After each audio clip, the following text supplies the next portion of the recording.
এই সংবাদটি নিবেদন করছে স্টার সিমেন্ট। হ্যাঁ তৈয়ার হাম। ভুট্টা ক্ষেত থেকে উদ্ধার হলো নিখোঁজ বৃদ্ধের মৃতদেহ। গতকাল রাত থেকে নিখোঁজ ছিলেন জলপাইগুড়ির কনপাকড়ির ডাঙ্গাপাড়া এলাকার বাসিন্দা নেন্দো মোহাম্মদ। অনেক খোঁজাখুঁজির পর আজ সকালে বাড়ি থেকে কিছুটা দূরে ভুট্টা ক্ষেতে উদ্ধার হয় তার দেহ। পাশে একাধিক কীটনাশকের কৌটো। মনে করা হচ্ছে কীটনাশক খেয়ে আত্মহত্যা করেছেন বৃদ্ধ।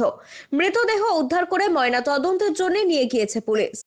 হচ্ছে কি, নেন্দো মোহাম্মদ কালকে সন্ধ্যার থেকে নিখোঁজ ছিল। তার বাড়ির লোক রাত্রেবেলা খোঁজাখুঁজি করে আজ সকাল 11টার দিকে এই পাশে একটা ভুট্টা খেতে তাকে পড়ে থাকতে দেখা যায় এবং 3টা বিষের কৌটা সামনে পড়েছিল। উনি কালকে রাত্রিবেলা বাড়িতে ছিল না, তারপরে অনেক খোঁজাখুঁজি করার পর পায়নি। তারপরে ওরা মনে করছে কোনো আত্মীয় স্বজনের বাড়িতে যাইতে পারে। আজকে সকালবেলা যখন ওই পাশের বাড়ির মহিলা যখন ও গরু নিয়ে মাঠে বাঁধতে আসে, তখন দেখে যে ওই নেন্দো মোহাম্মদ উনি পড়ে আছে। তারপরে কাছে যায়, দেখে যে না ওর সামনে ওনার সামনে কিছু বিষের বোতল পড়ে আছে। আনুমানিক বোঝা যাচ্ছে যে উনি বিষ খেয়ে মারা গেছেন। অমিত বণিক ও পিনাকি শীলের প্রতিবেদন, সিসিএন তরাই ডুয়ার সংবাদ।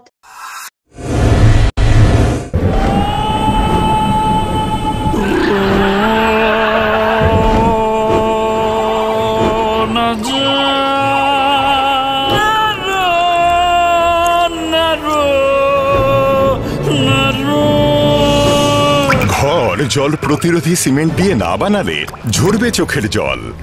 জল ঢুকলে কনক্রিট দুর্বল হয়ে যায়।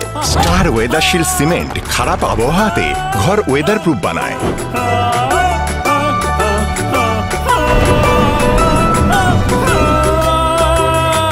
স্টার ওয়েদারশিল্ড জল প্রতিরোধী সিমেন্ট, ওয়েদার প্রুফ ঘর।